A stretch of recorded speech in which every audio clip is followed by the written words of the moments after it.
Hello and welcome back to the Cryptopals Guided Tour. My name is Eli. I'll be your guide. In this video, we'll be looking at breaking fixed nonce counter mode using substitutions. This is challenge 19, closely related to challenge 20, which we will be looking at right after this one in a separate video, of course. Challenge 19, we have a series of base 64 encoded messages here. These are all plain texts, which is why they're encoded here. It's not because they're raw bytes, it's because they're meant to be secret from us. We're supposed to encrypt these and then try to decrypt them.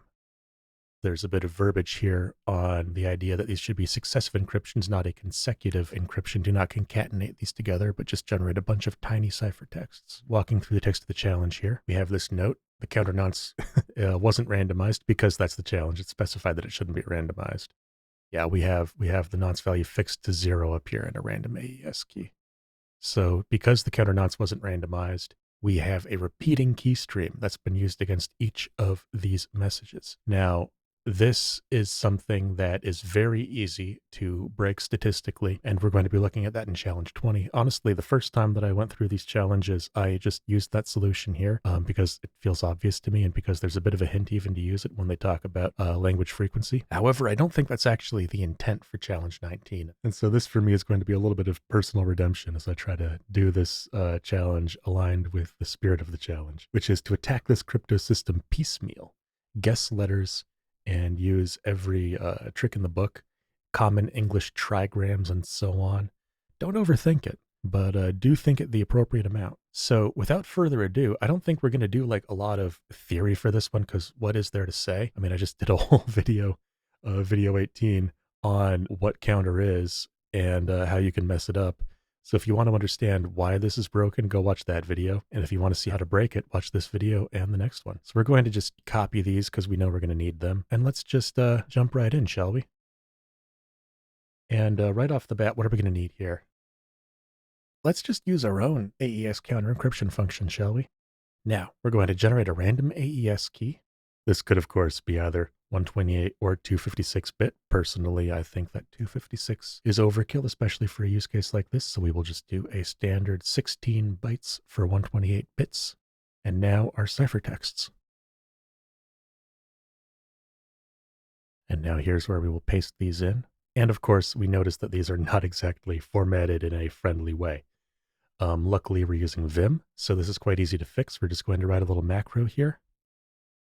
And now that macro should work just fine for each one of these. However, we're going to save a little bit of time. We note from the relative line numbers that there's 35 remaining messages here, so we're just going to hit 35 at, and that does all of them. It does leave the last one unfinished, which is appropriate because we want to handle that one differently anyway, right? Because it's not going to have a trailing comma.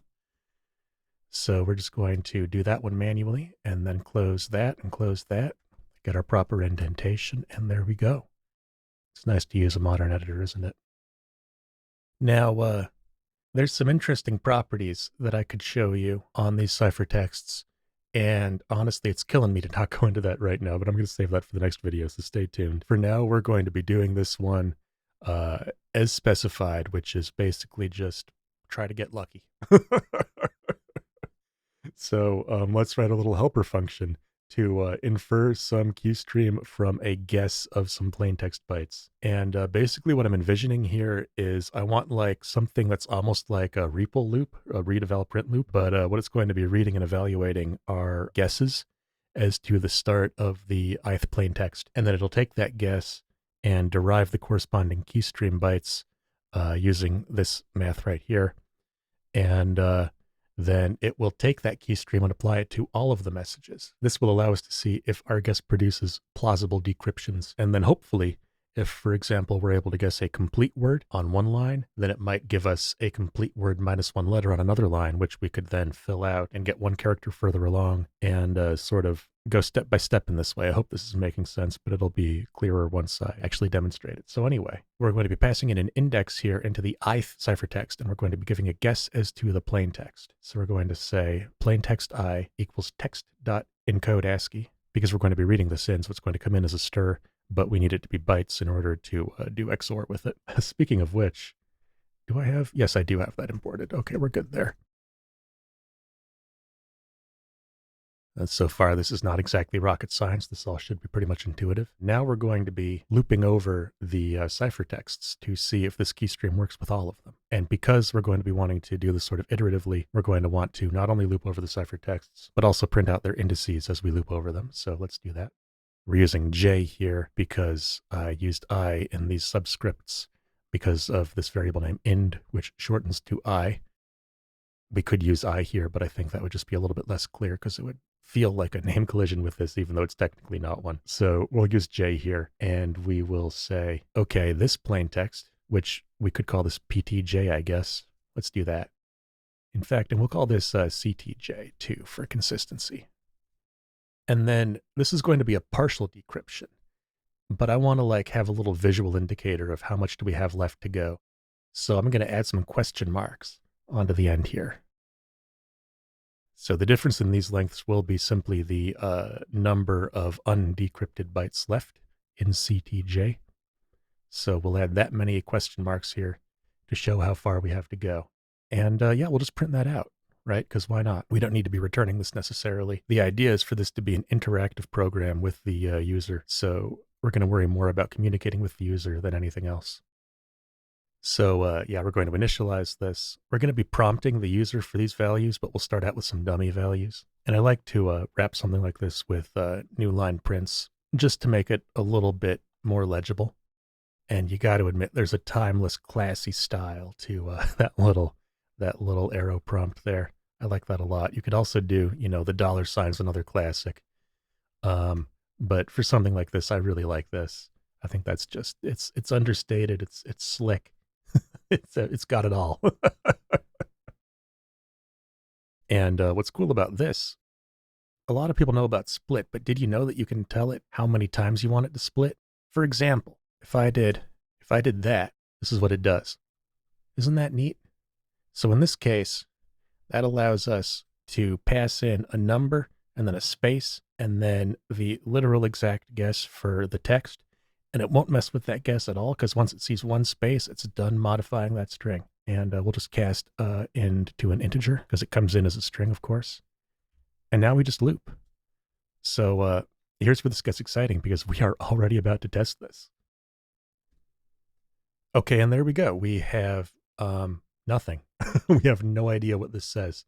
So let's start taking some guesses. We're going to try to guess the first word of the first line. So let's say 0, and just as a shot in the dark, we'll call it V. Okay, that is clearly wrong. That did not work. Notice, of course, the does show up here. That's because we are literally defining the key stream to make this decrypt to this value. So it's unsurprising for that to look like a real word, but nothing else does. So let's take some other guesses. We'll do A, maybe. Oh, this is closer, but still clearly not right. Look at all those ats. That's interesting. For now, we're just going to keep going. And thinking about the plain texts that have shown up in Cryptopals so far, obviously a lot of vanilla ice, but that feels almost too easy to go for. But there's a lot of them that are written in the first person.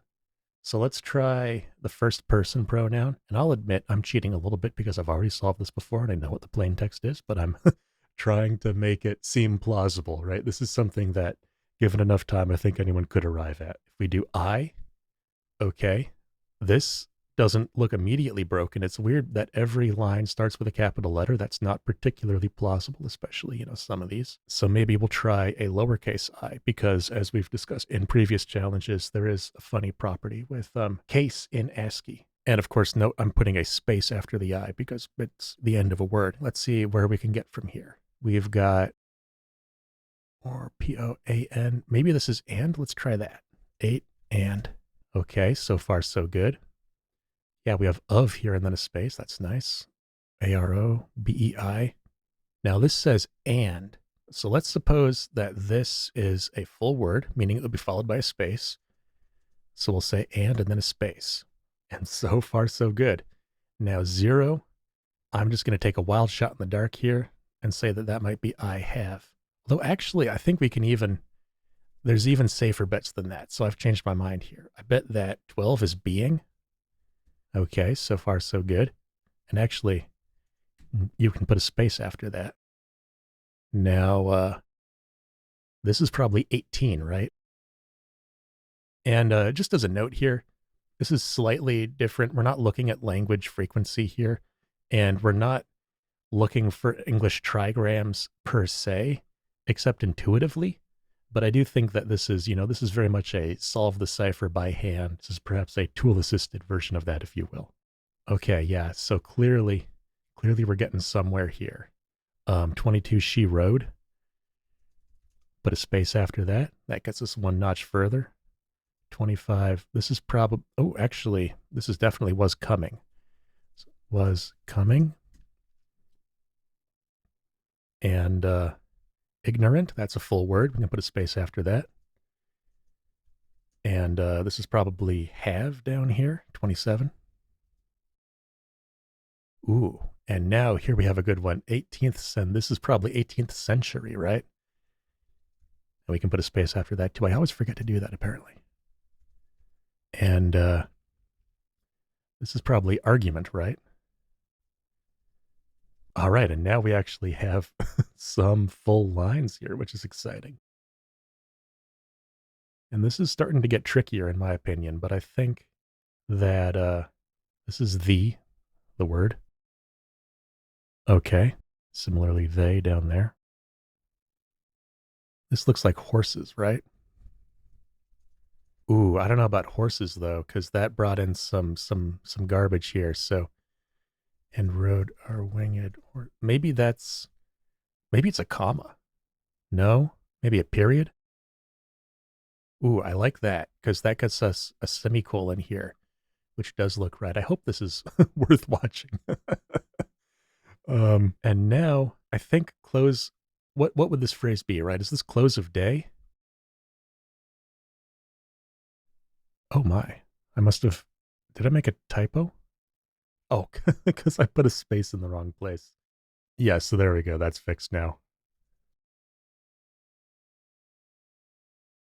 And now, yeah, we have the full message decrypted. And this, I call it message. It's really a poem. And for those who don't know, this is actually quite a nice and famous poem. Let's look it up here. This is by Yeats. Yeats? I'm not sure, man. I took like 4 years of English classes in undergrad. So I did a whole honors program, and I still don't know how to say that guy's name. But yeah, this is a poem called Easter 1916. This is actually quite a nice poem. This is about a group of Irish political dissidents trying and failing to throw off oppressive British colonial rule, a theme that without a doubt resonates throughout history and across many different contexts. So let's go ahead and read this poem. It's quite a nice one. This starts with, I have met them at close of day, coming with vivid faces, from counter or desk among grey 18th century houses. I have passed with a nod of the head, or polite meaningless words, or have lingered a while and said polite meaningless words, and thought before I had done of a mocking tale or a jibe to please a companion around the fire at the club, being certain that they and I but lived where motley is worn, all changed utterly, a terrible beauty is born. That woman's days were spent in ignorant goodwill, her nights in argument, until her voice grew shrill. What voice more sweet than hers, when young and beautiful, she rode to harriers. This man had kept a school, and rode our winged horse. This other his helper and friend was coming into his force. He might have won fame in the end, so sensitive his nature seemed, so daring and sweet his thought. This other man, I dreamed, a drunken, vainglorious lout. He had done the most bitter wrong to some who are near to my heart, yet I number him in the song. He too has resigned his part.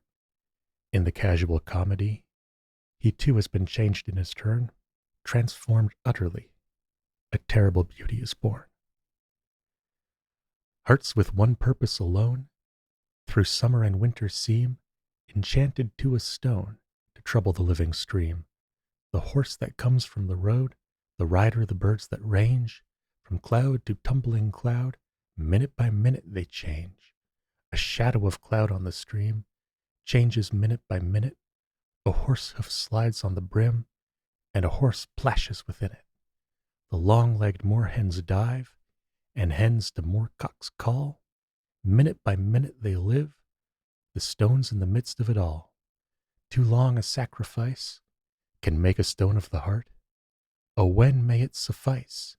That is heaven's part, our part, to murmur name upon name, as a mother names her child, when sleep at last has come on limbs that had run wild. What is it but nightfall? No, no, not night, but death. Was it needless death after all? For England may keep faith, for all that is done and said. We know their dream, enough to know they dreamed and are dead. And what if excess of love bewildered them till they died? I read it out in a verse, MacDonagh and McBride, and Connolly and Pierce. Now and in time to be, wherever green is worn, are changed utterly. A terrible beauty is born. Kind of a dark poem, but strangely moving. And there's a nice companion piece to this one on this site.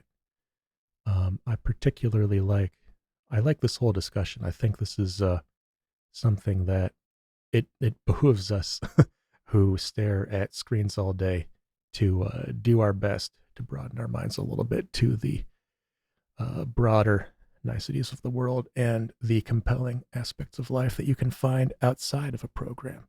I particularly like this quote at the end. We make out of the quarrel with others rhetoric, but of the quarrel with ourselves, poetry. Well, with that, I think that wraps up the 19th challenge in the Cryptopals Guided Tour. I hope you found this helpful or at least interesting, and I'll see you in the next one.